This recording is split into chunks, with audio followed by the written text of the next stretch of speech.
Olá, meus amigos, vamos dar início à nossa segunda parte do capítulo 4, em que a nossa conversa é sobre análise de pares de locos.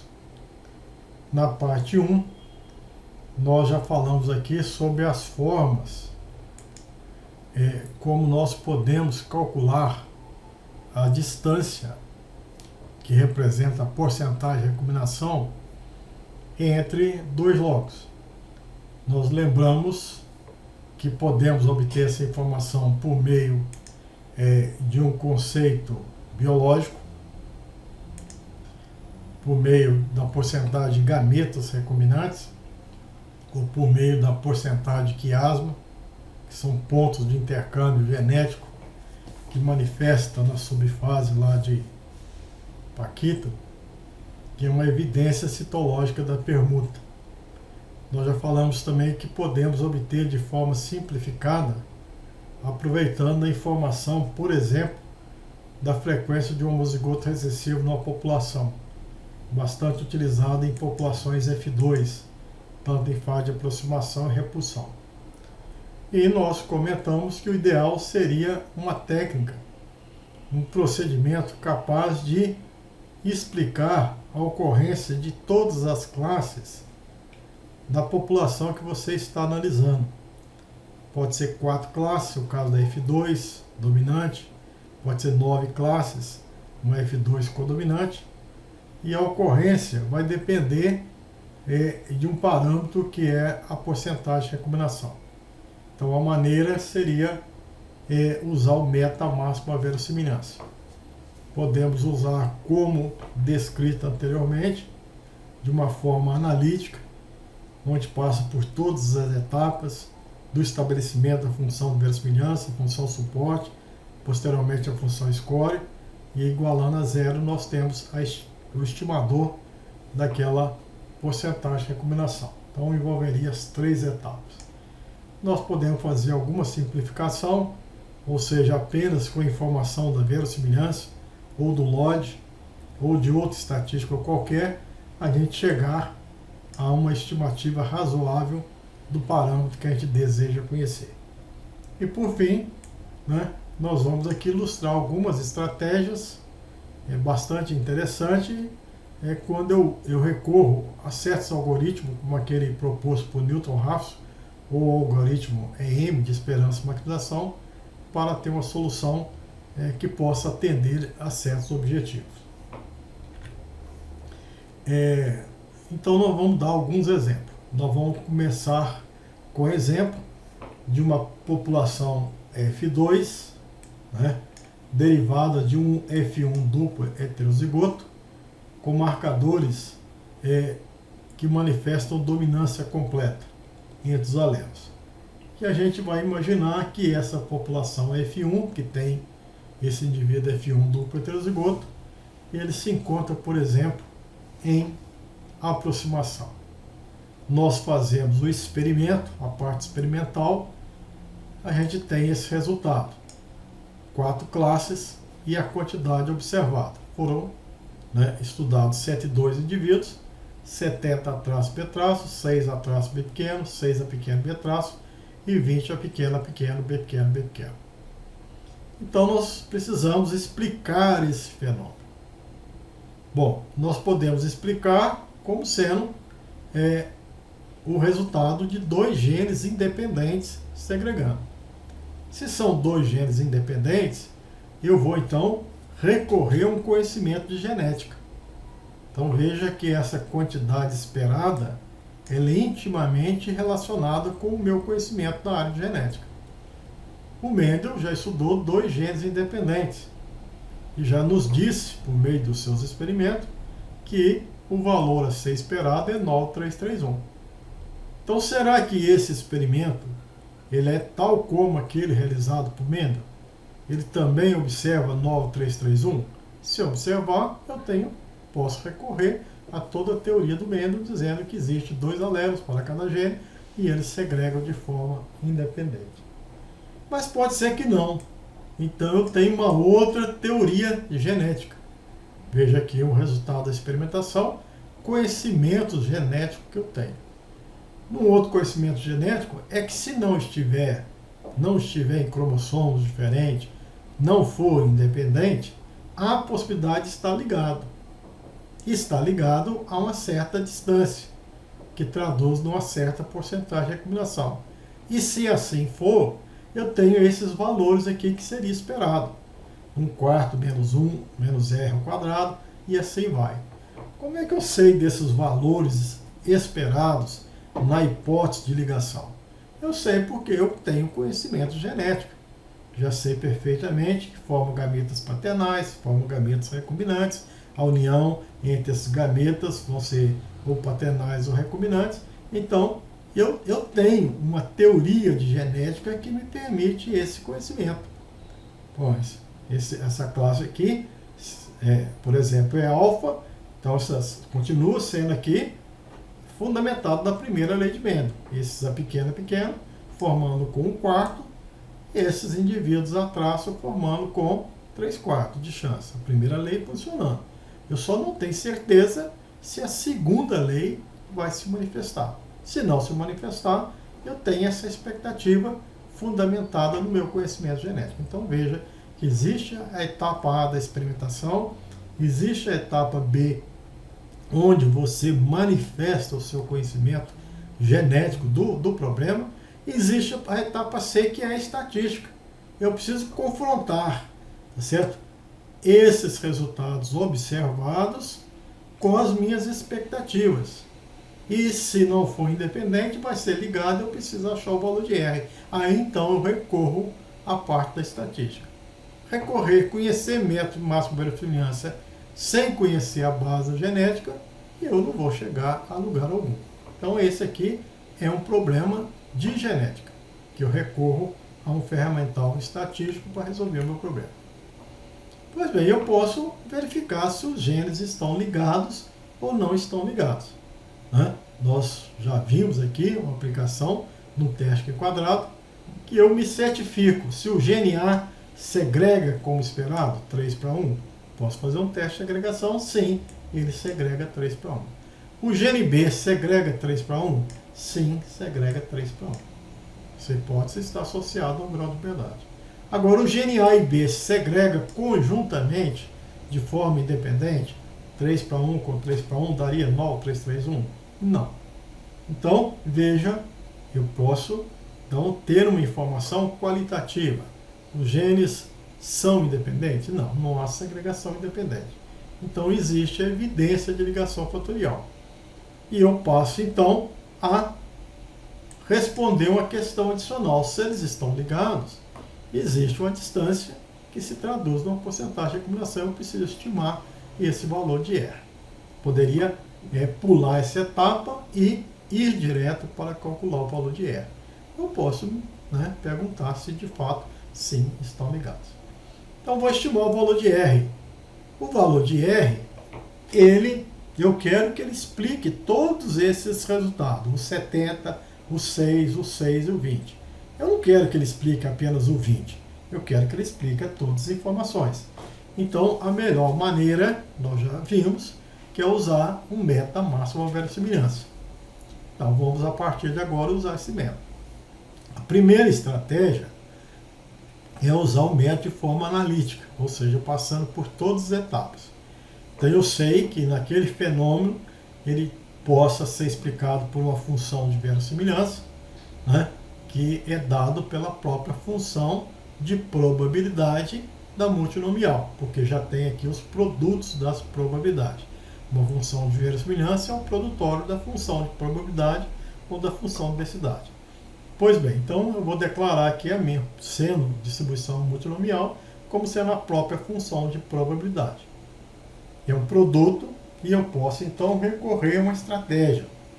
Ao invés de usar a função de verossimilhança, vou usar a função suporte.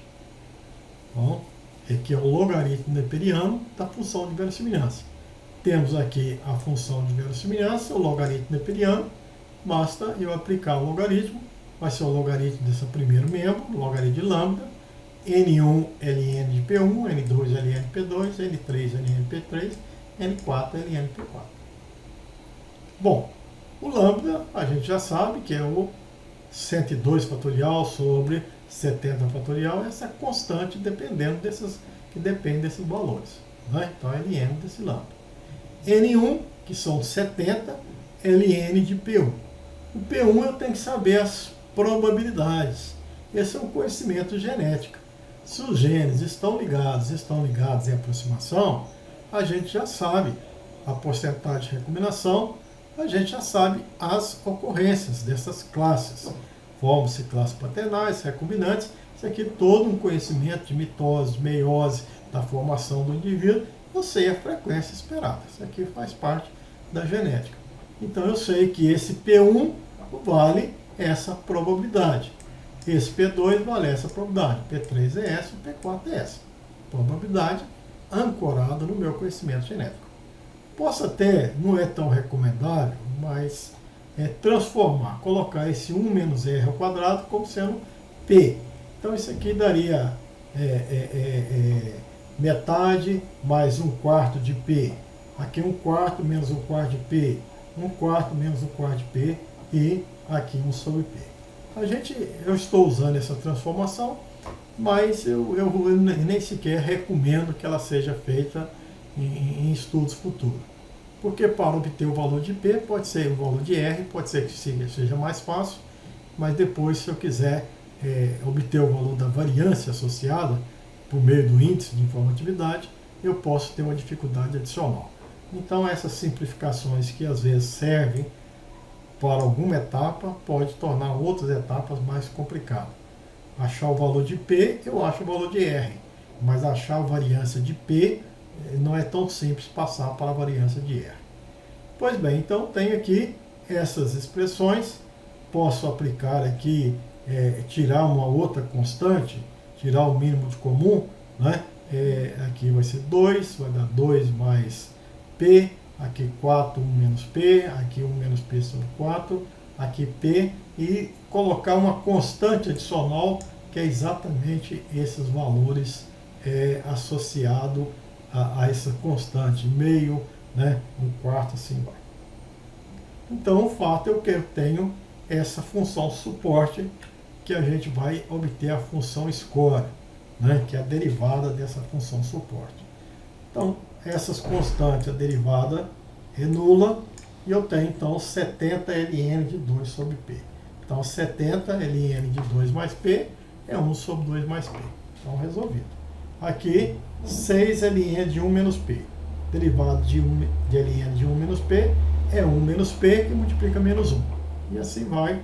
E o último termo, a gente tem aqui 20 ln de P, vai dar o nosso 20, 1 sobre P.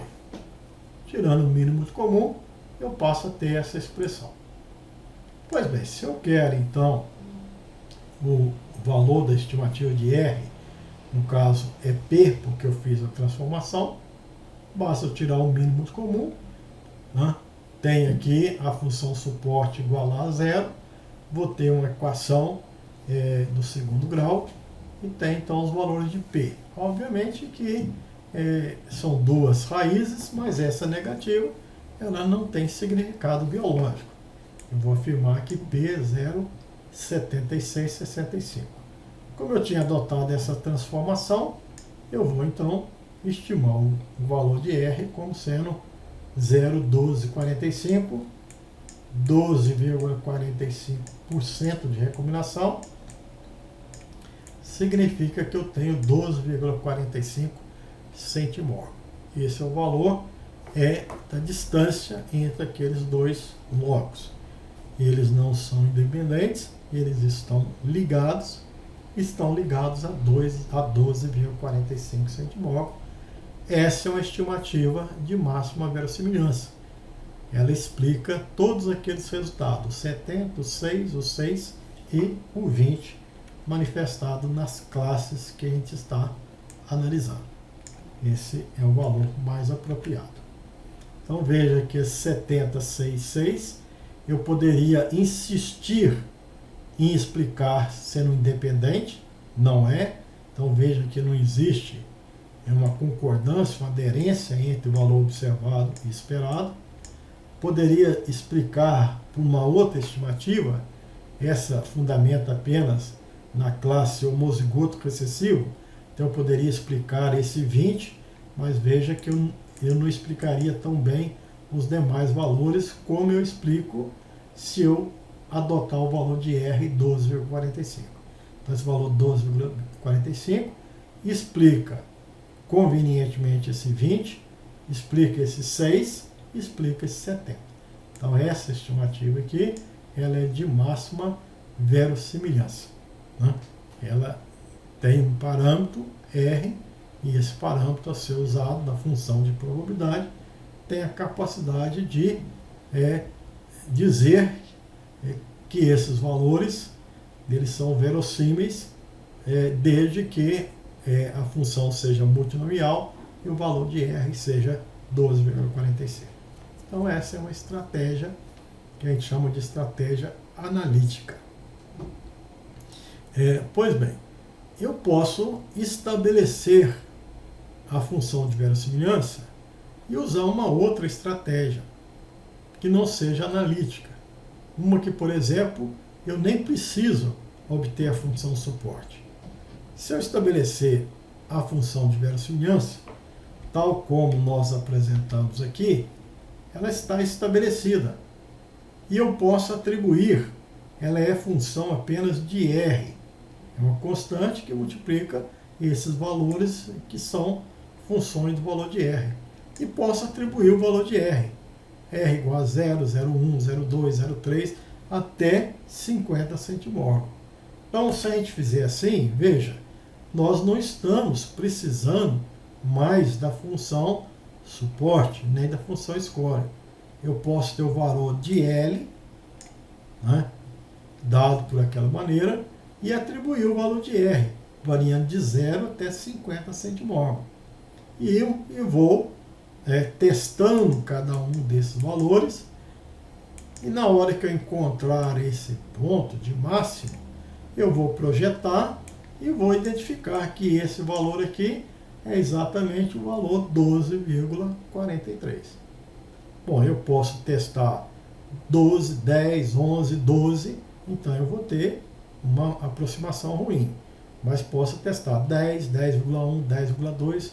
Então posso ter duas casas decimais, 3, e isso vai demandar, né, mais tempo computacional ou não.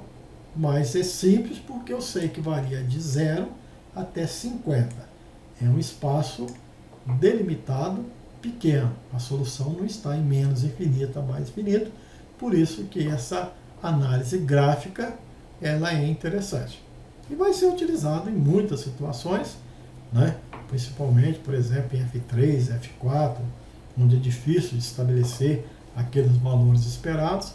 Às vezes, há uma parte, um método, uma estratégia gráfica, ela substitui bem a estratégia analítica no método da máxima verossimilhança.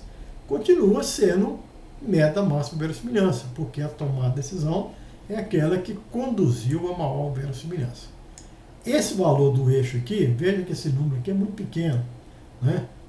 Então nós podemos substituir esse valor de L pelo valor de LOD, né? A gente vai ver que isso é possível. Ou você pode, que é o logaritmo decimal do valor da verossimilhança. Ou você pode ter a razão de verossimilhança. A razão seria a verossimilhança do modelo, considerando que tem o valor de R com o modelo restrito, que a gente considera os gêneros independentes. Então há uma restrição de que afirmar que R é igual a 50 centimorgão. Então nós podemos substituir, mas todos esses valores conduziriam ao mesmo ponto 12,43 centimorgão. Bom, então está aqui representado as variações que a gente pode ter. Aqui nós temos a estatística, a razão de verossimilhança, que nós vamos ver futuramente, que segue até a distribuição de Q quadrado. Ela é dada pelo logaritmo neperiano, duas vezes o logaritmo neperiano do modelo completo sobre o modelo reduzido, ou negativo se for inverter o numerador pelo denominador. Esse modelo completo, a verossimilhança, é aquela em que a gente tem o parâmetro R. Então, essa aqui é a verossimilhança que aí tem o parâmetro R, ou seja, esses P são todos eles funções de R. Ou nós podemos ter uma outra verossimilhança em que R é igual a meio. Então, esse P1 aqui seria 9,16, 3,16, 3,16, 1,16, R igual a meio, é a proporção de gênero independente. Então, nós vamos dizer que esse é o modelo restrito. Não tem mais o parâmetro P, ele foi levado para R igual a meio, então 1 menos meio, meio, elevado a 4, o parâmetro já é conhecido, é igual a 1/4, né? Eu estabeleci a função, mas eu já estabeleci na hipótese que P é igual a 1/4. Então, veja, essa verossimilhança é a verossimilhança do modelo restrito. Eu posso ter esse valor da razão de verossimilhança para, então, inclusive isso aqui é um teste, né? Onde eu testo a hipótese de que ele é um determinado valor, por exemplo, que vai dar 12,45, versus a hipótese de que ele é igual a 50 centimol.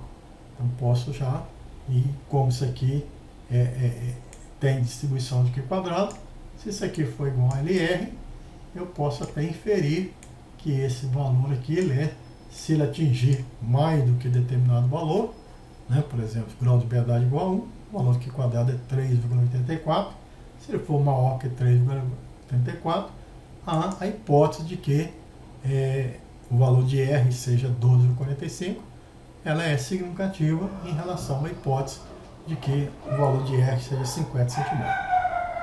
Outra maneira é semelhante à razão de verossimilhança, só que ao invés do logaritmo neperiano, eu uso o logaritmo decimal. Não tem esse 2 e eu passo a ter, então, o valor de LOD, né?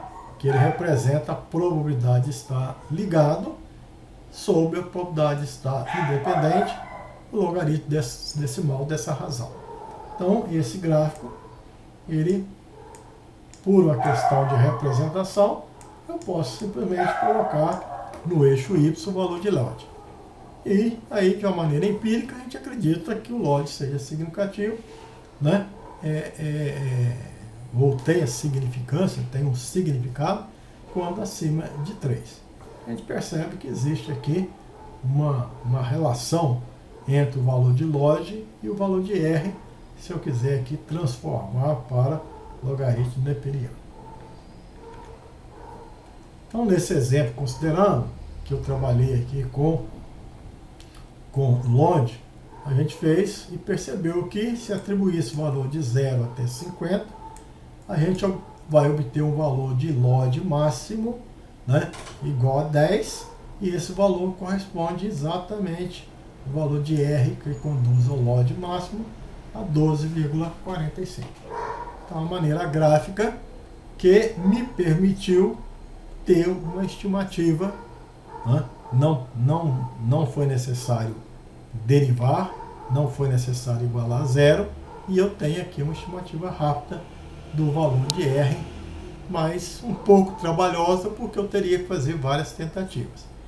Pois bem, se é o computador que vai fazer essas tentativas, né, testar de 0 até 50, ou variando posteriormente, eu posso fazer um ajuste macro de 0, 1, 2, 3, 4, até 10, 20, até 50, achar que o valor da distância é, por exemplo, 12, aí eu faço um ajuste micro, de 11 até 13, né? Variando de 0,1, 0,01 e assim por diante. Então é possível obter estimativas boas usando esse método gráfico. Existe uma outra estratégia dentro do método da máxima verossimilhança, que é a estratégia iterativa, usando aqui o método Newton-Raphson. Bom, a gente já percebeu que se a gente for usar um método analítico, nós temos que ter a função de verossimilhança, a função suporte e a função score. A função score, em análise genômica, ela invariavelmente vai ser um polinômio, vai ser um coeficientes de R, vai ser B0 mais B1R mais B2R2 mais B3R3, é um polinômio qualquer. Considerando que o valor de R é pequeno, nós podemos substituir esse polinômio por uma outra função, Nós já vimos lá quando nós falamos de distribuição de Poisson, relembramos a série de Maclaurin e série de Taylor, em que uma função na série de Taylor pode ser, qualquer que seja a função, pode ser colocada de outra forma. Então essa função ou qualquer outra poderia ter essa forma, né? F de R é igual a F de R0, R menos R0, 1 fatorial, e assim vai. Então o Newton-Raphson nos faz lembrar dessa possibilidade. E como o valor é pequeno, ele nos leva a imaginar que o valor, esse polinômio, ele pode ser simplificadamente colocado apenas em função desses termos. Posso ignorar os demais termos da proposta da série de Taylor. E veja como isso seria fácil. Então nós vamos ignorar aqueles termos e dizer que o f de r é dado por essa expressão. Bom, se eu na função score pretendo igualar a zero para obter a solução, então vou igualar a zero e posso obter o valor de r. Basta eu isolar o valor de r e eu tenho aqui esse valor que me permite então obter a estimativa de r. É interessante observar que o valor de r que eu desejo estimar é igual a um valor de R0 que eu não sei. Quando isso acontece, a gente diz que a gente está num processo em que a solução vem de etapas iterativas. Então basta eu atribuir o valor de R0 e, em função do R0, eu chuto o valor inicial e obtenho o valor de R. Então eu confiro se o valor de R que eu atribuí é igual ao valor de R estimado. Se não for, eu então retorno com esse valor de R nessa expressão e novamente eu vou fazendo até que R e R0 e eles vão ser praticamente iguais. Eu vou dizer que o processo convergiu, ou seja, não existe diferença entre o valor estabelecido e o valor estimado. Então existe a convergência. Essa convergência normalmente é quando não existe diferença ou a diferença é pequena. Então o critério de convergência, por exemplo, se essa diferença ser 1 sobre 1000, 1 sobre 10.000, então o valor que eu atribuí era 10, veio 11, tem uma diferença grande. Mas se eu coloquei 12,45, veio 12,44, a diferença já está pequena e ela é razoável. Então veja que eu posso ter um critério mais rigoroso ou menos rigoroso para obter esse valor de R. No nosso exemplo, nós consideramos aqui que a função score era essa função, esse polinômio do segundo grau. Nós então facilmente obtivemos essa solução, né? Então esse foi o nosso polinômio, né? 102p2 26p menos 40. Então agora nós vamos usar esse polinômio para obter o valor de p, mas não numa solução direta, usando aqui o algoritmo de Newton-Raphson. É fácil, então foi fácil estabelecer essa função. Mais fácil ainda é ter a derivada, tendo em vista que é um polinômio do segundo grau. Então a derivada vai ser 204p menos 26. Eu devo então, para obter o valor de R, iniciar com o valor entre 50 e 0. O ideal seria então começar com R igual a 25 centimol, 0,25, que corresponderia a 1 menos 0,25, que é igual a 1 quarto, 3 quartos ao quadrado, 9,16, 0,5625. Então o procedimento é simples, eu atribuo o valor 0,5625 para P0, tenho o valor de f de P0, que é dado por 102 vezes esse valor ao quadrado, menos 26, esse valor, menos 40. E o valor de f' de P para P igual a 0,5625. A mesma coisa. Dessa forma, eu atribuindo 0,5625, eu consigo o valor 0,81435. Existe uma diferença. Consequentemente, eu não posso acreditar que eu já acertei na minha estimativa.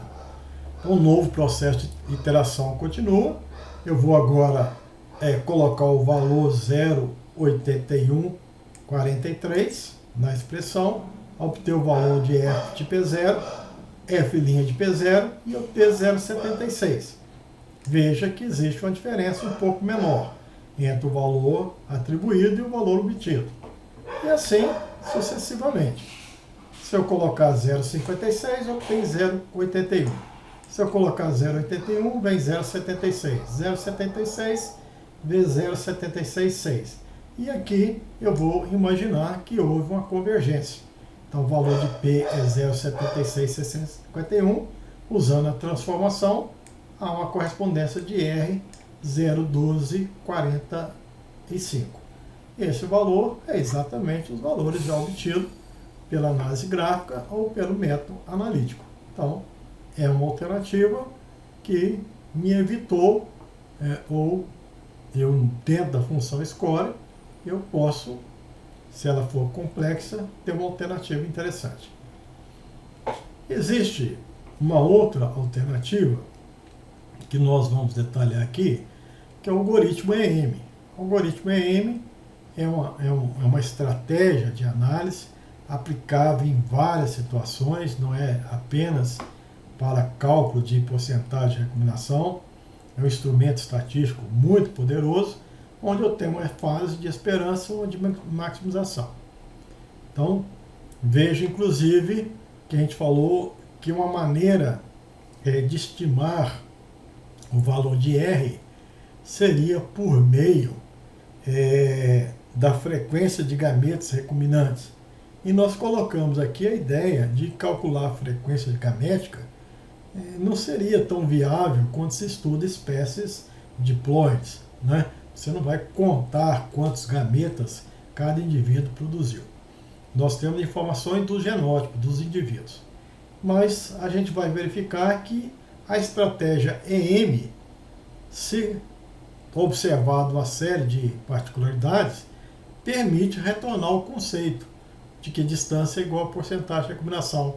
E porcentagem de recombinação é a quantidade de gametas recombinantes formados. Então a gente vai voltar a esse conceito.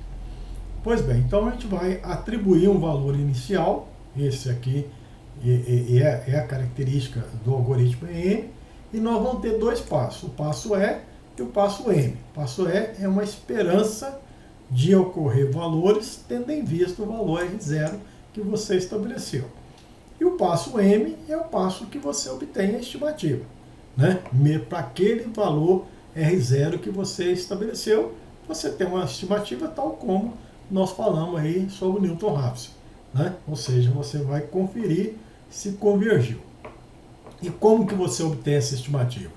Não é um método novo, não é a mesma coisa. Eu posso usar o método analítico, posso usar o método gráfico, tá certo? Posso até usar Newton-Raphson, eu tenho que obter uma estimativa nova. Mas a filosofia é duas etapas, a etapa E e a etapa M. Bom, isso aí serve para muita coisa. Um dos aspectos que foi inicialmente considerado é que você, por exemplo, você tem um conjunto de informações de um marcador dominante, né? E vamos supor que você tenha um programa de computador que você calcula a distância somente para o marcador codominante. Então eu preciso de ter a informação de 9 genótipos, ou seja, do A grande a grande, B grande B grande, B grande B pequeno, os 9. Os 3 do bloco A com os 3 do bloco B. Mas eu tenho apenas 4 informações. Eu diria então que meus dados são incompletos. Mas eu posso ter uma expectativa, certo? Eu posso ter uma expectativa. Então isso aqui seria para 2 genes. Mas eu tenho uma expectativa para os 9 genótipos. Ou seja, o A grande, B grande, ele foi conhecido? Não. Eu tenho a soma dessas 4 classes. Mas quanto que eu espero para essa classe, para essa classe, para essa classe, para essa classe? O total deu 70. Mas esse 70, existe uma parte que pode ser atribuída a este. E eu tenho 6 indivíduos, aqui eu tenho 70 e eu posso ter uma expectativa de cada uma dessas 4 classes. Eu tenho 6 indivíduos. Eu posso ter a expectativa de 6. Quantos deve ser A grande, A pequeno, B pequeno, B pequeno? E quantos tem que ser aqui? Aqui, por exemplo, está errado. Por exemplo, aqui é A grande, B pequeno, A grande, A pequeno, B pequeno, B pequeno. E aqui, desses 6, quantos deveria ser desse e desse? Certamente que esses 20 são apenas desses indivíduos, só existe esses indivíduos. Então eu sei que a frequência desses 20 se trata de A pequeno, está errado aqui também, A pequeno, B pequeno, B pequeno. Pois bem, então, mas como eu conheço a frequência de cada uma dessas classes e a frequência dessa, então esse é um processo ponderado, né? Então eu espero que 1/4 de R2 seja dessa. Mas quanto é que vale R? R é o valor que eu desejo. Mas eu posso atribuir um valor de R. Se eu atribuir um valor de R que é 0,25, então há uma esperança de que exista tantos desse indivíduo, tantos desse. Então vejam, se eu atribuir o valor de R 0,25, eu posso ter uma esperança de que esses 70 vão ser distribuídos para cada uma dessas 4 classes. Então eu espero essa quantidade, 1/4 de 1 menos R, sobre esse total. Então a proporção desse total. Esse 1/4 de 1 menos R ao quadrado é sobre o total geral de 100%. Sobre essa fração, eu espero isso sobre isso, que representa a quantidade esperada. Então, daqueles 70, 15,36 deve ser A grande, B grande, B grande. 10,24 deve ser dessa outra classe. 10,24 dessa outra classe e 34,14 dessa classe. Então veja que eu tenho uma expectativa, essa expectativa só é verdadeira se R for 0,25. Se R fosse 0,25, eu esperaria então que esse 70 pudesse ser revelado. Esse dado que agrega 4 classes, eu completaria a informação. A mesma coisa eu posso fazer para as demais.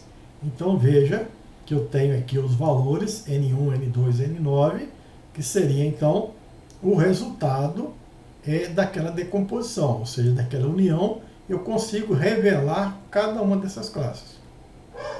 Eu tenho aqui a frequência esperada, e aqui o número que eu observei, na verdade, é o número observado da etapa E, da etapa de esperança. Da etapa de esperança, eu teria aqui esses valores a ser observado. E se esses valores a ser observado fosse verdadeiro, eu teria um valor de R de 0,184. Então esse valor a ser esperado, que eu espero se fosse 0,25, mas ele me provê uma estimativa de 0,18,4, 0,184. Então veja, existe uma diferença muito grande entre o valor de R e aquilo que eu imaginei que fosse. Como é que eu obtive esse valor? Por um método analítico, gráfico, qualquer método que você quer usar. Você entra no computador, seu computador tem um método analítico para 9 classes, eu tenho 4 classes, mas agora eu estou completando na esperança de dando a informação de 9 classes. Então eu posso estimar o valor de R. Eu só vejo que o valor de R não é apropriado, porque eu imaginei que era 0,25 e veio 0,184. Se eu imaginar que é 0,184, vem 0,154. E assim vai, eu vou tendo etapas de esperanças e etapas de maximização. A maximização é o emprego da técnica qualquer que você conhecer de obtenção dos valores, do valor específico de R. Então, esse processo me permitiu sair de uma informação de 4 números para uma informação de 9 expectativas, que foi submetida à análise, e encontrei então o resultado de 12,5 centimol. Ou seja, o fato de eu, como meu experimento era 4 informações, eu usei apenas um aplicativo que fazia uso de 9 informações. A estimativa não melhorou. Ela era exatamente igual ao 12,5 obtido com as demais estratégias de análise para 4 informações. Vamos agora pensar num segundo exemplo, né? Nesse segundo exemplo eu já tenho, de fato, um experimento com F2, e esse F2 com marcadores codominantes, ele vai manifestar 9 classes genotípicas, né? Então nós temos aqui a avaliação de 9 genótipos, 170 indivíduos, e essa aqui é a minha parte experimental, me diz que eu observei 35, 6, 1 e assim por diante. Aqui o experimento realizado, né? A parte, digamos assim, agronômica. Aqui uma análise genética, né? Eu me torno aqui um geneticista. Aqui a parte agronômica, eu tenho que fazer os cruzamentos, colocar no campo, observar, genotipar e tudo mais. Aqui agora eu vou externar o meu conhecimento genético que eu tenho. Se fosse genes independentes, então qual que é a probabilidade A grande da população F2? 1/4. B grande, 1/4. 1/4 vezes 1/4, 16. A grande, B pequeno. De acordo com menos, se fosse independente, é igual a probabilidade de 1/4, é igual a probabilidade A grande, 1/4, B pequeno, 2/4, 2,16. Então aqui eu vou relembrar do meu conhecimento de meiose, da segunda lei de Mendel, e tenho as minhas expectativas, né? Esperava que isso aqui fosse 21 indivíduos, né? Maior do que esse aqui. Na verdade, é 35, 6 e 1. Já dá para perceber que essa minha esperança, que o gene A e B são independentes, ela não é tão coerente. Mas eu tenho uma outra expectativa de que os genes estejam ligados. Vamos supor que eu saiba que eles estão ligados em aproximação, né? Porque eu genotipei os pais, já sei que se tiver ligado, está em aproximação. Pois bem, então tem aqui a expectativa. Esse conhecimento aqui vem do conhecimento de genética, né?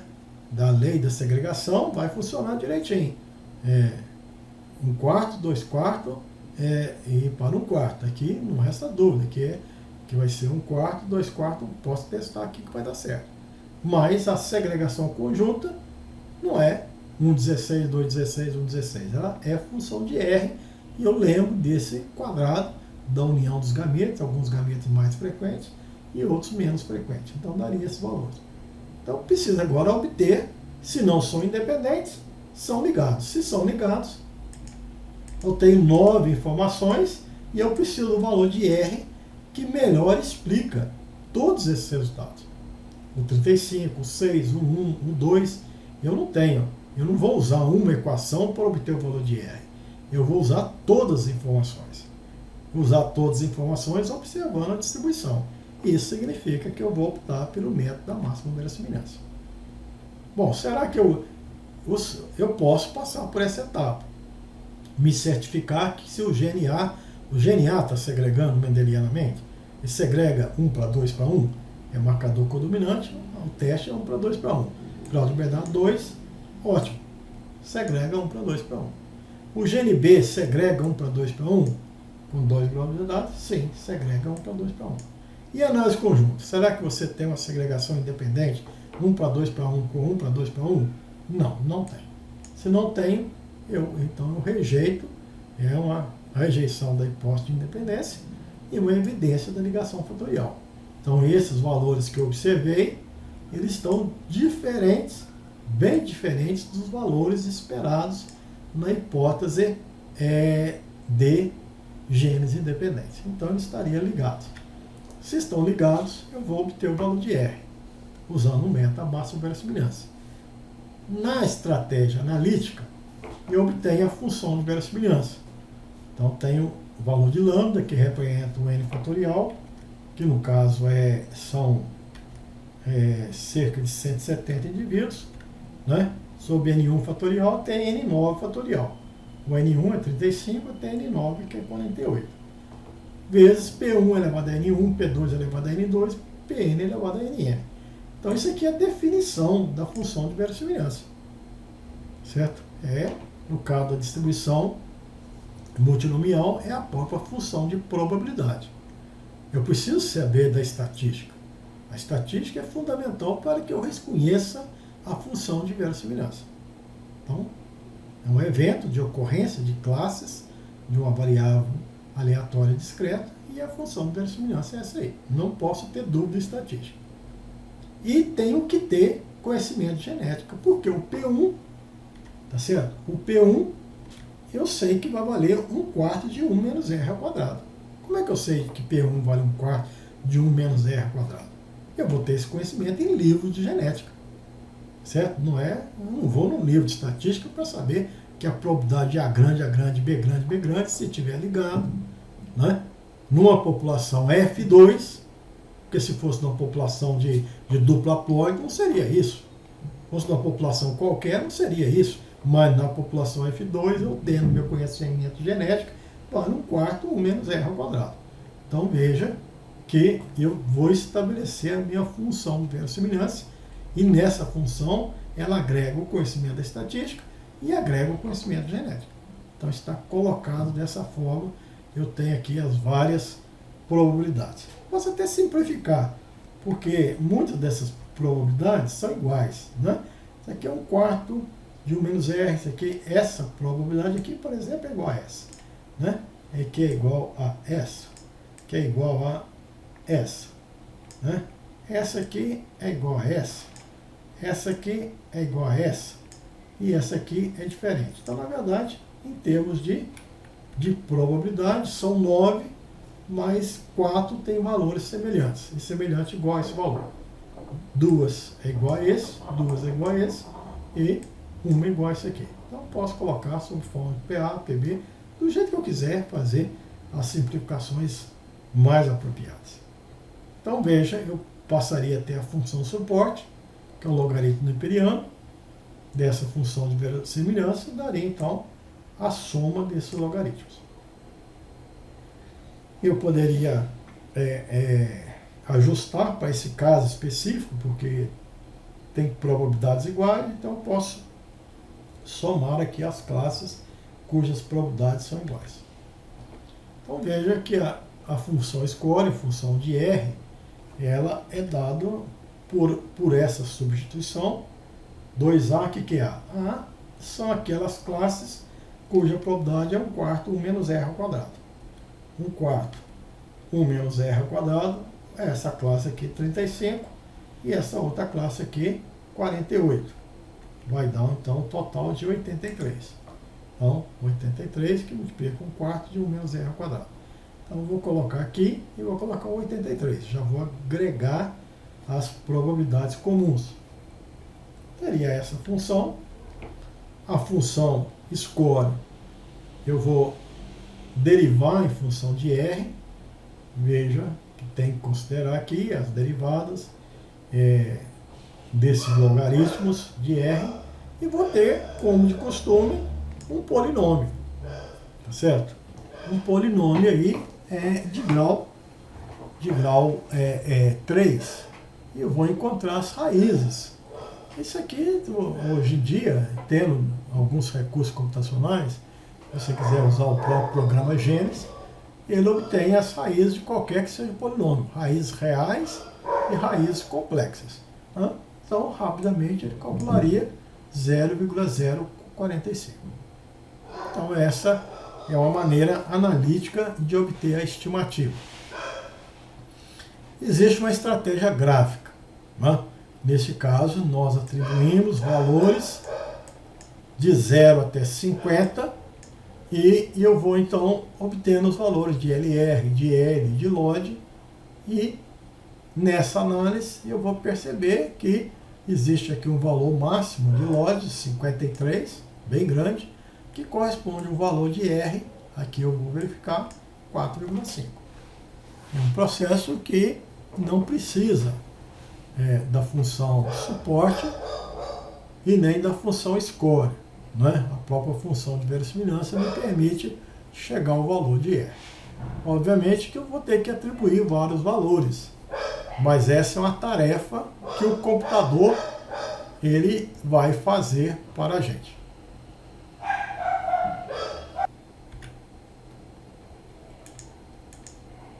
Bom, uma alternativa, também já comentada, é o uso da estratégia iterativa de Newton-Raphson. Nesse caso, nós transformamos essa função, que é a função suporte, nesta simplificação que vem lá da série de Taylor. Então, a transformação que permite, então, a obtenção de solução de acordo com a proposta de Newton-Raphson. A derivada dessa função é bastante simples de ser obtida porque é uma polinomial. Então, nós temos aqui a função e a derivada. Se nós atribuímos o valor inicial de 0,25, é só colocar o valor de 0,25, como sendo R0, e ter aqui os valores da função e da derivada da função. Então, está aqui a função e aqui está a derivada da função. Se eu atribuir o valor 0,25, eu retorno com o valor de menos 0,2482. Valor, inclusive, incoerente no sentido biológico. Não existiria uma distância negativa.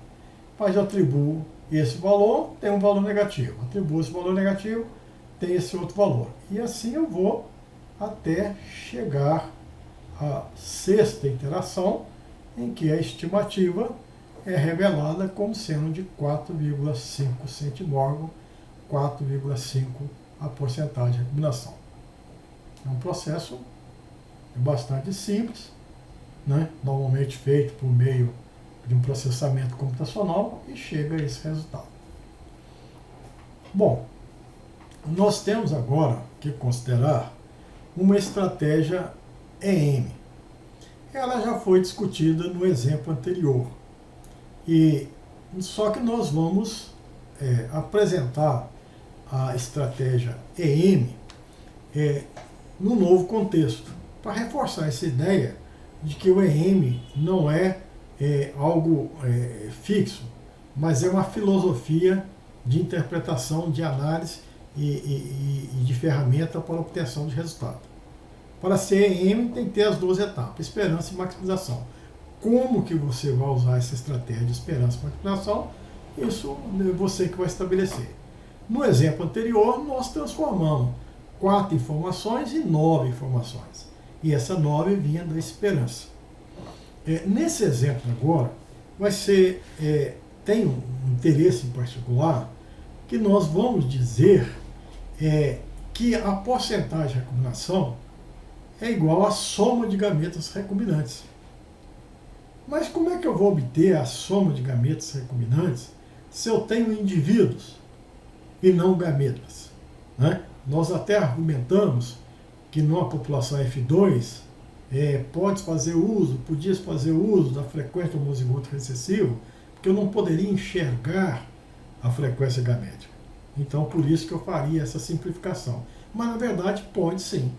É possível, a partir das informações do indivíduo, saber quantos gametas recombinantes foram utilizados para formar 35 indivíduos, 6, 1, e assim vai.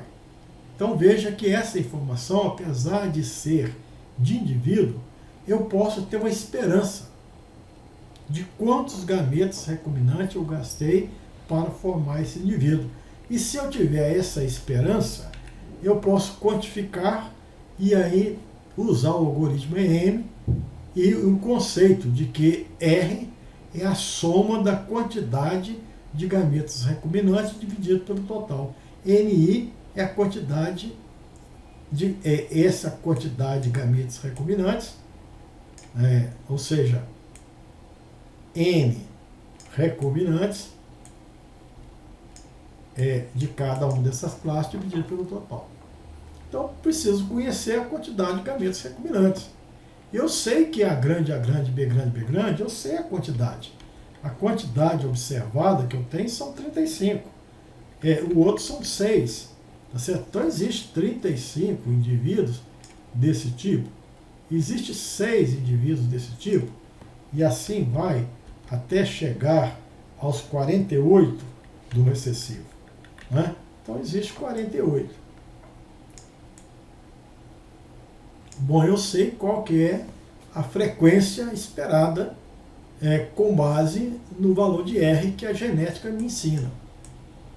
Mas a genética me ensina a calcular essas frequências, mas ao colocar P2, 2PR, eu tenho aqui duas informações que são interessantes. Uma informação é o valor da probabilidade, que seria se P é igual a 1 menos R sobre 2, P2 é 1/4 de 1 menos R ao quadrado. O estatístico, ele transforma P2 para 1/4 de 1 menos R ao quadrado. Né? E assim vai, o 2PR. O P vale 1 menos R sobre 2, o R vale R sobre 2, então essa transformação é imediata. Mas eu sei a origem, o P2 remete também à origem. O P2 é a união de um gameta paternal com paternal.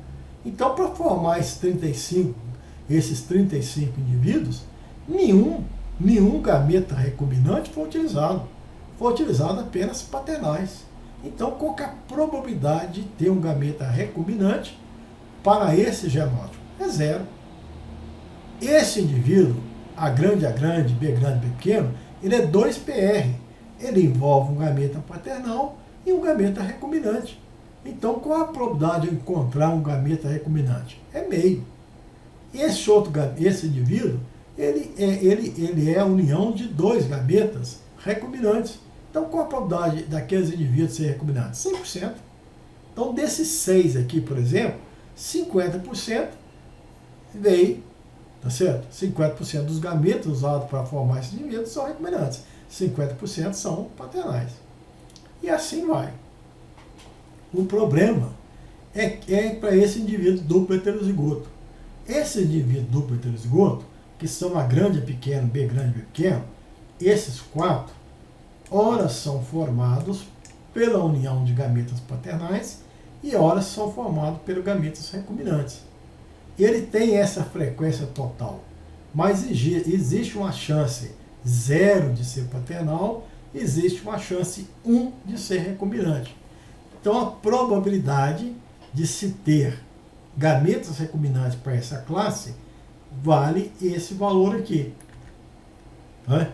E a gente vai discutir esse valor aqui futuramente. Então, é a chance, qual que é a chance de ter esse valor aqui? Então, se for, existe 2P2, cuja chance de ser recombinante é 0. Existe 2R2, cuja chance de ser recombinante é igual a 1, porque envolve a união de duas cromatos recombinantes, sobre 2P2 mais 2R2. Se isso aqui vale 0, corto 2, vai dar R2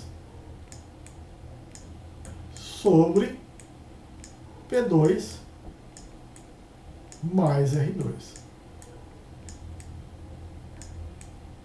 Então, nós sabemos que o valor de R é igual a R sobre 2. Então, R2 é igual a R2 sobre 4. O valor de P é igual a 1 menos R sobre 2. Então, P2 vai dar 1 menos R ao quadrado sobre 4, que vai cancelar, e o valor de R é R2 sobre 2. Então, essa probabilidade aqui é dada por essa expressão. Então, veja, eu conheço a quantidade, eu tenho a esperança da quantidade de gametas recombinantes, tá certo? A quantidade de gametas recombinantes em cada indivíduo genotipado. E aqui representado por essa probabilidade. 0 vezes 35. Meio vezes 6. 1 vezes a quantidade que está aqui. Então, se eu fizer esse produto NI, que são os valores encontrados vezes essa probabilidade, eu tenho o total de gametas recombinantes dividido pelo total geral, dá o valor de R. Então, veja que a esperança é exatamente encontrar esses NRIs. E a maximização é usar essa expressão. Essa expressão aqui é a expressão do conceito biológico de R. R é a porcentagem de gametos recombinantes. Então, não vou usar, tá certo? Eu não vou usar nenhum daqueles métodos analíticos, Newton-Raphs, gráfico. Não, é o conceito biológico que é o mais verossímil possível. É a verdade, né? Os demais são métodos de estimação. Aqui é a definição. Então, nós temos a esperança e aqui o emprego. A esperança me provê estimativa da quantidade de gametos recombinantes, e o emprego da expressão é a maximização pelo conceito biológico. Pois bem, então essas seriam as formas de estimar o valor de R, né? Eu posso, então, ter confrontos entre o valor de R, se ele foi mais apropriado para explicar o resultado ou não.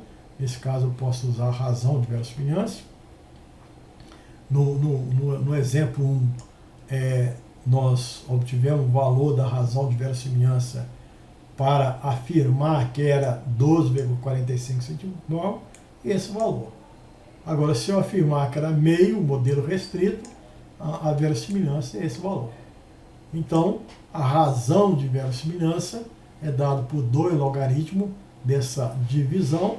Eu vou dizer que a razão foi 45,74. Né? Então, eu posso avaliar se esse valor aqui é significativo ou não. Ou seja, que se a hipótese de que existe uma maior chance de estar ligado do que não estar ligado é verdadeiro ou não. Está associado a um grau de verdade e tem distribuição de Q quadrado, a gente vai dizer que sim, está ligado, é significativo. Eu não rejeito, há uma significância de dizer que está ligado é maior do que não está ligado. Por exemplo 2, o valor para R igual a 0,05, é a mesma expressão, e eu vou dizer que é 247. Então, de novo, é significativo. A probabilidade de estar ligado é significativamente maior do que a probabilidade de ser genes independentes. Então, posso declarar aqueles 2 genes ligados estatisticamente.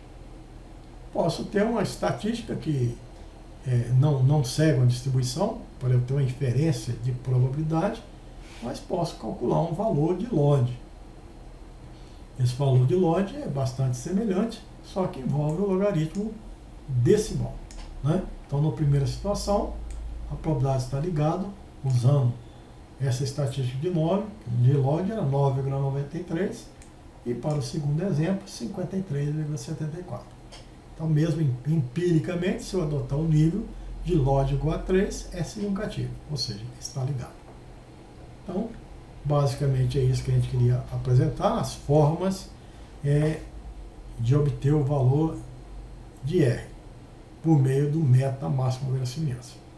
Nos capítulos seguintes, no próximo capítulo, nós vamos obter esse mesmo valor de R, agora considerando diferentes marcadores e diferentes populações, com maior detalhe, e a gente vai evidenciar novamente o uso do método da máxima verossimilhança. Por hora é só. Muito obrigado a todos.